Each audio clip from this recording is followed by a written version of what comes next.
സന്താപനാശകരായ നമോ നമ, അന്ധകാരാന്തകരായ നമോ നമ, ചിന്താമണി ചിദാനന്ദായ തേ നമ, നീഹാരനാശകരായ നമോ നമ, മോഹവിനാശകരായ നമോ നമ, ശാന്തായ രൗദ്രായ സൗമ്യായ ഘോരായ കാന്തിമതാം കാന്തിരൂപായ തേ നമ, സ്ഥാവരജംഗമാചാര്യായ തേ നമ, ദേവായ വിശ്വേകസാക്ഷിണേ തേ നമ, സത്വപ്രധാനായ തത്വായ തേ നമ, സത്യസ്വരൂപായ നിത്യം നമോ നമ.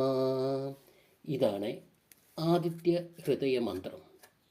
നിങ്ങൾ എത്ര പരിശ്രമിച്ചിട്ടും നടക്കാത്ത കാര്യങ്ങൾ ആദിത്യ സ്തോത്രം പതിവായി ജപിച്ചുകൊണ്ട് ചെയ്താൽ ഫലപ്രാപ്തിയിൽ വേഗം എത്തുന്നതാണ്.